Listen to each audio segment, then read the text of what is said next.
So I never actually played any of the Halo games until I think I was a freshman in not high school, college. What was that?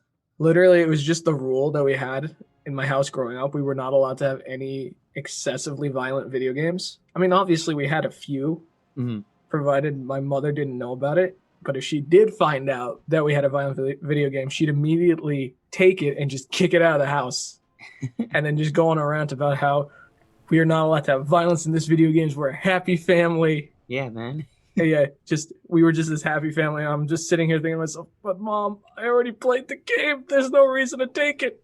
But obviously, I'm not gonna say that. It's my mom. As Right. soon as she says something, that is the law. You you mess with mom, you get the fucking horns. It won't be the video game just being thrown out. Oh yeah, no, you think the video games are violent? Just ooh, it is. You do not want to get in front of my mother when she has her mind set on something.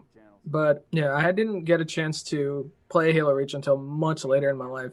And when I first started playing the Halo franchise, I thought it was pretty good. I could see why people loved it so much playing as Spartan 117. But then after I played ODST and after I played Reach, I realized, wow, when the story doesn't revolve around John 117, it's so much better. Right. What made you want to play Reach? I think it was just honestly something to do. I used to play a lot of Tom Clancy games growing up, so I just wanted something different. Oh, okay, okay. And when I ended up playing it, I was blown away. I was like, this is really fun. And something that I really loved about this game was it wasn't anything like the John 117 trilogy. I always hated how at the end of each game, John 117 always won through some crazy miracle. I don't know how the hell he did it. Maybe he just has like a lucky charm in his pocket. He always came out of it alive and basically unscathed. Well, yeah, he has the power of being the pro tag. Oh my god, and that's what annoyed me so much about the Halo trilogy. But then after I played Halo Reach, it was a breath of fresh air because you weren't playing as John 117. You were playing as Noble 6 and you were playing through the events before the Pillar of Autumn, and you sort of already knew that before the Pillar of Autumn, nothing else really existed. So I thought it was so interesting how they sort of developed the story of Reach. One thing I was gonna say about the story, like Halo Reach has been one of my favorite games to play back in the days, but I think this one really caught my attention mainly because you got to make your own Spartan for the story. That customization, oh, I know exactly what you mean. That's what really made the game for me. You're not just playing as a preset protagonist with his own look and function. You get to actually be a part of the Noble team by making your own character. And you get to Yes. see them play out through the whole story in the cutscenes, having the dramatic, tense moments with the rest of your team. That made for such an incredible amount of immersion for me personally, and it sounds like for you as well. Oh yeah. Like that was amazing. Before I even, try to talk about the story, one thing I thought was very interesting, I'm Mhm. going to before I start talking about all this, I'm going to say that I really loved Halo Reach. Oh, okay. I loved Halo Reach, but if I'm being honest, something that was off were the personalities. Did you notice how everyone in Noble Team had a very generic personality? You had Carter, who is this very vanilla, by the book leader. You had Kat, who was this technical expert and always had some sort of sass about her and always kept the team leader in check. You had George, who was supposed to be the lovable giant. He's supposed to look the most intimidating, but he has the kindest heart. You had June, who's sort of the silent one that stays sort of in the back because he's the sniper naturally. And then you have Emil, who is the badass. War has changed me. My backstory is very, very dark, and I'm jaded. But one thing I thought was interesting was how the story was really good, not because of the personalities involved in the story. If you really think about it, and I know it's really hard to think about games that you love very passionately, Hmm. but the personalities in the story were not that interesting. But what made it interesting is that throughout the entire game, these characters are put into this hopeless situation where no matter how hard they try, no matter what they do, they are going to lose. This whole game is about the losers.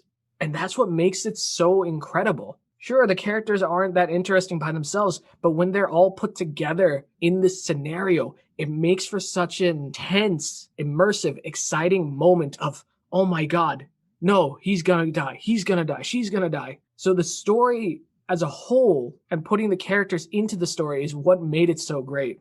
One thing I absolutely love with certain games is how memorable they can be. When you play certain games or even watch movies or TV shows where you get the fairy tale ending, it feels good. You get exactly what you want and you sort of walk out and think about it for 5 minutes like, wow, that was a really great story. But then you just sort of forget about it. It sort of goes into your backlog in your mind. But what I've noticed is that the most memorable games, the most thought provoking, the ones that linger in your mind for weeks are the ones where the game doesn't give you exactly what you want. You don't get everything that you were looking for. You just get whatever the story wanted you to see, and you have to sort of accept it and move on. I love games like that, and Reach does exactly that. And I absolutely loved how they do that. Just that overall execution, when you go from chapter to chapter, you see the slow progression that, oh, wait, this is not how you want this game to end. Nothing good is going to happen. Reach will fall. And they show you chapter by chapter how it gets progressively worse and worse and how each Noble team member died. Oh, Yeah, it's freaking crazy. One thing that I loved, and I know you personally aren't the biggest fan of this character, but one death that really stuck out to me was Kat's death. eh. No, I know exactly what you're thinking. I didn't think her personality was that great either. I know, dude, trust me. I thought she was boring as hell, but I love how they executed her death scene. Let me try to paint a picture for you. All right. Think about how Carter died, how Mhm. Emil died, and how George died. Obviously, June lived in the background. But those other three, think about how they all died. What's something they all had in common? It was very emotional. No. All of them, you're right. Even Kat's death was emotional if you were a fan of her. What Carter, George, and Emil all had in common, they had buildup. You knew these were going to be their Oh. final moments. So with Carter, he rammed his aircraft into a Covenant vehicle and made the heroic sacrifice. Emil, Right. he manned the artillery gun to try to give you some backup and then ended up being taken out of the artillery gun and killed by Covenant. You had George, who had this very heroic moment where he had to detonate the explosive inside the Covenant ship and he had to end his life right then and there. The thing about these three is that they all had their proper send off. They got to have their epic monologue. They got to have like a quick fight sequence. Yeah. They had a last minute interaction with Noble Six, and then they got their proper goodbye. And you were like thinking to yourself, okay, I understand this is how the story's going to be. This is how they died. But Kat, the crazy thing about Kat was you had no time to process what happened. I mean, they slowed down the cinematic a little bit so that Yeah. they could let people process. But with Kat's death, there was no send off. She didn't have an epic fight scene. She didn't have a last minute dialogue with Noble Six. They were literally just running across a bridge, and then you just hear a bullet whiz through her helmet. No proper send off, no dialogue, no epic fight. She just died. And that's what made her death so much more memorable because there was nothing to signal that this was her last moment. If you remember the chapter where she died, they actually finished their objective and they were trying to extract. And then just out of nowhere, a jackal snipes her through the head. Oh man. You know what? Yeah. The more you mention that, the more I realize it too. Like she was in the middle of a dialogue too with Carter, and like she just stops mid sentence. Exactly. She didn't even get to have the proper dialogue and send off. She just died. They made it as realistic as possible. If you think about it, in a military situation, no one has those epic standoffs. Yeah. You just die. And that's what they did with Kat. And that's why I loved how they handled her death. I didn't particularly like the character, but I didn't think she was bad either. You seem to think she was bad. I was sort of indifferent about her, but the way they executed her death, it was so much more memorable than seeing George, Emil, and Carter. I don't know. It was just too overly cinematic for me when they died. But with Kat, oh man, that one stuck with you. You know what? The more I look back on that exact scene at the very end, it did hit me a little bit when you see them all gathered around, like you see the city burning in the background, and Noble Six is holding her lifeless body in his arms or her arms. Oh yeah, that was pretty intense because that's sort of when you start realizing you're not going to get the happy ending. Yeah. This is not meant for you to be happy. This is meant for you to see how deep the rabbit hole goes. And it was crazy. And I just love those stories. The underdog stories. I get it. Oh yeah, it's Because crazy. because like literally every game up until then has just been, oh, you're the protagonist, you're meant to be the hero, you're gonna win, doesn't matter if it looks like you're gonna die, people know you're gonna survive. But it's always the ones you don't expect. You didn't expect this character to be as memorable as they were. Yeah, no, exactly. And it's insane how I specifically remember how each of these noble team members died. But when it comes to the Halo trilogy, other than Sergeant Johnson, even with Commander Keys from Halo 1, I can't even really remember how he died. Oh dude, No, I no, it love was the the I fact. know it was the flood mission and he had been absorbed by the flood. I Yeah, remember that. But it yeah, was nowhere near as memorable as the deaths in not six, sorry, Reach. right. Because the Halo trilogy revolved around Master Chief. You didn't really care too much about anyone else around you. You just cared about Master Chief, maybe Sergeant Johnson. It's really bad that you say that and you point that out because I'm actually like, yeah, you know what? It should have been said when you seen the captain in that state, but I was just like, I'm the Master Chief, I don't care. See? Dude, it was literally the John 117 show. Right. And then the people in the back. And it was just, don't get me wrong, I love the Halo trilogy, but I really love the games that don't focus on the main character because then it fleshes out the lore and you get to learn more about everything that's happening. Right. One thing that I thought was crazy about Halo Reach, Mhm. obviously this game came out after the Halo trilogy, and we already had all this backstory about the Covenant and everything.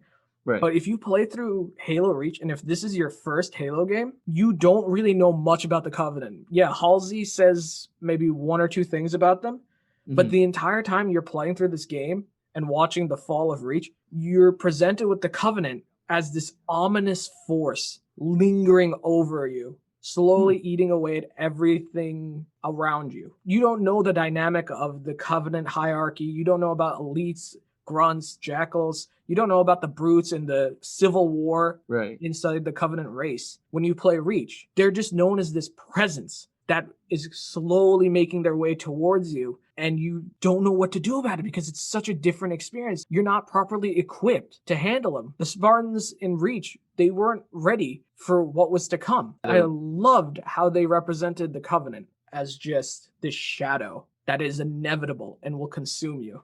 You know, it's funny you mentioned that or you bring this up because I've never thought of it in that aspect because going in, I already had some knowledge of Halo. So yeah, if I would have went in with a fresh start, I most likely would have seen this game in a whole different light. And it's crazy when you think about it. They Reach has to be one of my favorite Halo games just because they give you the exact opposite of what all the other Halo games gave you, except for ODST. ODST will always be my favorite, by the way. But I'm sorry, I love playing as the ODSTs. It's so cool. But I mean, yeah, after explaining how you like playing as not the main characters and different characters, I can see why. oh yeah.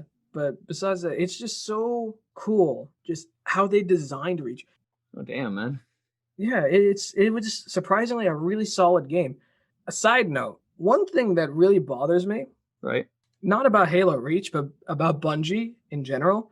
In Halo Reach, they had some really great vehicle sections. Specifically, the mission where George ends up dying. That entire space mission Oh was really yeah. cool. And I'm just sitting here thinking to myself, Bungie made this? Okay, what's up with Destiny then? Ooh. Like what the hell is this? The best you can give me is a loading screen with a ship? Why Hey can't I man. use the ship to fly around and shoot stuff? You did it in Reach. Nah, man. Cosmetics. That's where It's it's all at. about oh my god. It's so stupid. You can actually make space battles and pretty entertaining space battles. You did it in Reach, but nope, just a loading screen. I couldn't be bothered, man. I say this and I still play Destiny.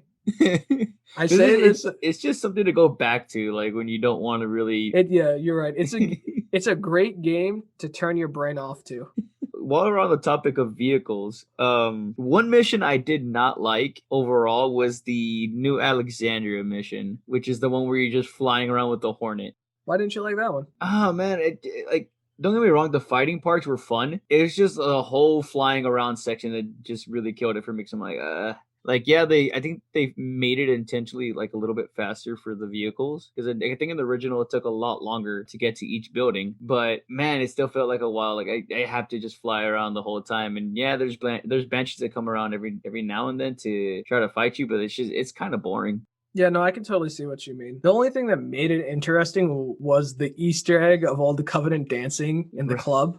That was the only thing that really made it pretty exciting, but you had to do so much backtracking just to get the right requirements. Exactly, and that's why I didn't like that mission because even if you wanted to do that, it just takes so long just to get that one little Easter egg.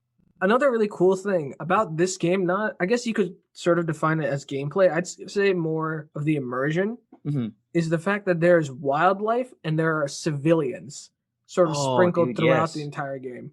Literally, at the very beginning of the game, when you land and you're walking through this sort of field, you see all of these random birds just sort of running towards you. Oh, the emus. The emus. You see them running towards you, and this is, to my knowledge, when I played it back then, that was the first time I ever saw wildlife in a Halo game. Yes, dude. And I Like, thought that was crazy. And then even in that first mission, you end up finding a bunch of refugees and they're speaking their own language. And George is trying to communicate with them. I thought that was really cool too. it gave more life to each level. It really did. And it's crazy how those little things can really help hoist up a game. It's crazy. That wildlife added for a new sort of depth and immersion. Seeing the civilians sort of struggling to get by, some of them being injured, they're holed up in these random buildings. It gave you more perspective on how far Reach had fallen. Right, like how dire the situation was. It gave more of a perspective of just knowing that this is the end. This is really the fall of Reach. No matter what you do as Noble Six, you're going to lose. Yeah. And that level of morbidity in the game, and I know that sounds so crazy, but that level of morbidity in the game just made it so much more memorable and admittedly enjoyable. I'm not saying I'm a masochist. No. I get what you're saying. Yeah, I'm not saying I'm a masochist. I don't like pain and destruction. Right. But when it comes to a story, or specifically when it comes to a franchise where the dude always wins, yeah. and you're getting the story where you don't win, it really makes it a lot more entertaining. I'm sorry, but I mean, those were the points that made me personally feel more heroic in certain fights. Where in one of the levels where you're going around to try to help evacuate all the civilians, you see some of the brutes holding the civilians up, and you can either A, just walk away and let the brutes kill them, or you can try and save the civilians from the brutes. oh But yeah, I know what you're talking about. all the while you're flying around getting to this next area, we have to activate these anti-aircraft like missile things.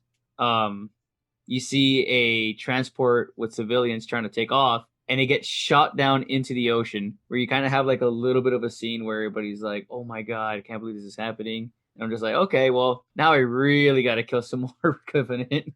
Yeah. No, this game is so good, and it's good for the exact opposite reasons that people love the Master Chief trilogy. And I honestly can't stop gushing about how dark this game was. No, that's fine. But I can keep talking about the story all day, but let's talk about something different. What did you think about the style of Noble Team? Who was your favorite looking Spartan? I think you know the answer to that one, man. I know, but I want yeah. It's gotta be my edge boy, Emil. And that's exactly what I wanted to hear, because Emil, and I know people are going to be so triggered when I say this, Emil was my least favorite looking Spartan. Ooh. I have this thing about edginess. I appreciate a good level of edginess, but if it's just so obnoxiously present, it sort of becomes a little childish for me. With Emil, he's got that really cool red and white striped shoulder pad with his curved knife attached to it, which I thought was really cool. He's got the vest with all the grenade launcher bullets strapped to his vest. I just never liked his helmet. Oh, that's the main thing I loved about it. I just thought it was so silly that his visor had that skull or that smiling face on the visor. I was never a fan of it. It just wasn't for me. All I could think to myself whenever I saw him, I would just think to myself, why don't you just get another standard issue helmet? And also going back and reading up on his backstory, I understand why he has this more edge-like persona, Yeah. but it didn't fit my personality. If I had to pick a Spartan that I personally thought looked really cool, Yeah. it'd be George. Really? George looks so cool. Huh. He's got this tank-like persona. He's got this minigun. It looks awesome. But if I had to pick my absolute favorite Spartan, Hmm. it'd be Noble Six, the one you play as, because you literally can make your Spartan the way you want them to look like. Yes. Hands down, Noble Six is my favorite. But if I had to pick one that I had no control over, it'd be George. Really? Okay. And even Kat, I liked her look. I liked how she had that mechanical arm. Really? Hmm. It looked really interesting. Seriously, think about it. No, She the arm had- was cool, but everything else, like, I didn't like her armor design. You didn't like the helmet? No, I honestly did not. Right, but you were also a big fan of Emil. I mean, there's a lot of us out there that was a fan of Emil. That is true. Carter, I thought he looked, he had a lot of detail to his armor, Yeah. but they somehow still managed to make him look generic. I don't know how they did. Yeah, right, seriously. He had this cool shoulder piece. He had all this detail on his chest, his helmet, Right. and he still managed to look the most vanilla out of everyone. I don't know how the fuck they did that, but that is amazing. Right. That requires its own set of designing skills. He probably, when you go back and actively look at his armor, he probably actually has a lot of detail to it, but he still looks the most generic. That's messed up. It is. But I think it really shows how much thought was put into the designs of each character. Each character sort of shows what they're all about. Carter is supposed to be the by the books leader. He's not supposed to be the one that stands out. His voice Right. is the thing that's supposed to stand out. You have Kat, that is the technical expert. She has the mechanical arm. Her design sort of complements her personality and her role. Same with George. He's supposed to be the tank, the heavy guy. He's got the Yeah. minigun. He's got the big shoulder pads. And even Emil, he's supposed to be. I don't. He's You really don't want supposed to be. compliments. He's supposed to be the badass. Yes, I get it. He's supposed to be the badass, but just had you asked me about Emil when I was younger, I probably would have thought he was the coolest dude ever. I even had an action figure of him. I think I showed you that. Oh man, I had an action figure of Emil, I would have loved one. but just I don't know. It's growing up, realizing that I'm not so much a fan of edginess anymore. Yeah. It's just he just wasn't my favorite character, but I did like him. I'm just gonna say this right now. I did like him as being part of the whole story. And like I said at the beginning, what made this story great wasn't the characters. It was not the characters, but it was the scenario the characters were put in yeah. that made it so great and so memorable. No thoughts about June? See, the thing with June is I want to have more thoughts about June. I really do. But he didn't have enough screen time. He really didn't have enough screen time for me to form an opinion about him. That's fair. His presence was just sort of in the background. Even when he did talk, and I'm trying really hard to remember, but I don't really recall him having a lot of dialogue. No. And when he was there, he always sort of stuck in the background. To be fair for him, he is the sniper, so I guess that's I why they guess. did that, but I don't know. I feel like they robbed him of certain screen time that he could have had. They kind of did, but I'm guessing they just didn't have enough time to flesh everything out. Right. June did have a really cool design with his armor. It was half Spartan armor, half ghillie suit. Yes. So that was really cool. It was unique, which I can appreciate. But if you're asking me about him as a character, did I like him or not? I can't really answer that because he wasn't fleshed out enough. Ouch. It's not really an ouch. It's more of they didn't give him enough time for me to form an opinion. And on top of that, he's the only one that lives. He is the only one out of the Noble team that lives. The one that no one knows much about unless you Google it and brush up on all of the lore. And That is that's messed up. it is messed up. It really is. Because he could have been a really cool character. But I mean, I wouldn't know. I'm not actively reading every bit of lore about Reach. I'm not reading all the comics, the short films, etc. The books. The books. I don't know that much about June. My knowledge is based off what the games have told me. So, I mean, that's and, fair though. and they didn't tell you much about June, so it's just okay. Well, shit. I think they intentionally made it like that so you would like look more into it yourself. I can see some people trying to really brush up on all of the lore, but I'm just not one of those people. At least for this franchise. How did you feel about the music in the game though? I That's a strange question to answer, mainly because the music in Halo has always been iconic. Hmm. So the music was good, but nothing, unfortunately, nothing will beat the music that was in Halo 1 with the voices. Oh, that one. Yeah. Nothing will beat that. And the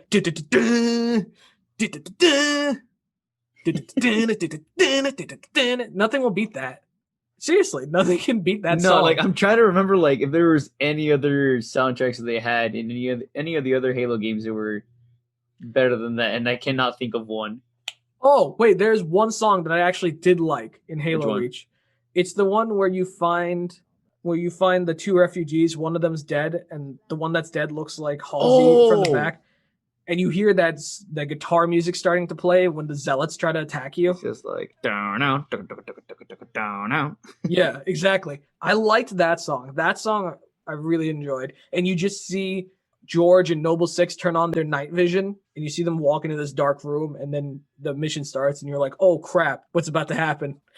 You know something I noticed while replaying the game that I didn't notice back then. What? During that scene where the zealots are escaping and they take the Marine hostage, I never noticed that the Marine tries to hold on to the side of the door. Like you see his arm and then you see half of his body like try to like climb out and he just disappears in the back.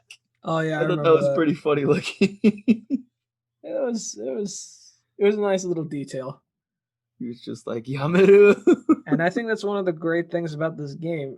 I mean, you're making a joke with the hand thing, but the level of details in this Right. game really help. It really helps. It helped the immersion. That's But- pretty much all I can say. It's funny, like, I never noticed that until I actually looked closer into the cinematic. And- Is there any levels that you did like they just like stood out to you the most? That's the weird thing.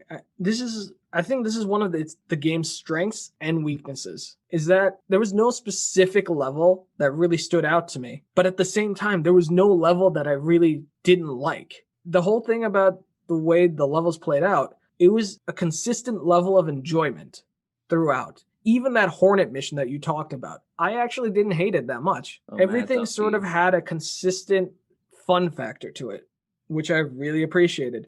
With that being said, there was no specific level that had this spike of enjoyment either. So it's good and it's bad, but it is consistent. I mean, I personally like the Nightfall mission where you're just sniping with June. Because I've always liked sniping. That's just my opinion, though. That mission was pretty cool, mainly because it gave a different pace to the game. You were being a bit slower and more methodical in that mission Mm-hmm. compared to the missions previous where it's just run and gun, kill everyone really fast. Time is of the essence. That one, it was very slow, methodical approach. You're very careful about where you're going. You're lining up the perfect shots. So cool. Yeah, it was pretty interesting. Again, for me personally, story is absolutely vital for my gaming nowadays. And on top of that, stories that really flesh out not just the character, but the world around them are just beautiful for me. And this game did exactly that. It fleshed out the lore of the franchise as a whole, and it presented all of these elements that you were very familiar with. The Covenant, for example, it Yeah. presented them in this new light, or more specifically, this new shadow. It showed you in Reach that Spartans are powerful, but they're not immortal. You see how a Spartan will die almost every other chapter. They make it painfully clear Spartans are just soldiers. Yeah. They could still die. They can still die, and they show you exactly how they die, each one of them. Dude, not just that, but they show you at the very end too, when you're making your last stand as six, you see like all these Spartan bodies lying on the ground. Yeah, they make it clear that they're Spartans, they are powerful, but they're just pawns in a much greater plan, and really made for impactful storytelling. And it grounded the idea of what a Spartan was. They're not supposed to be some sort of superhero, but they're supposed to be soldiers. And they made the ultimate sacrifice, even though they knew they were going to lose. So I don't really know how to send this off. Thanks for watching. A little too late. Halo Reach. We talked about it. I hope you guys have a great day. And even if you guys didn't have a great day, I hope you guys have an even better tomorrow. We'll hopefully see you guys next time. Bye, everyone.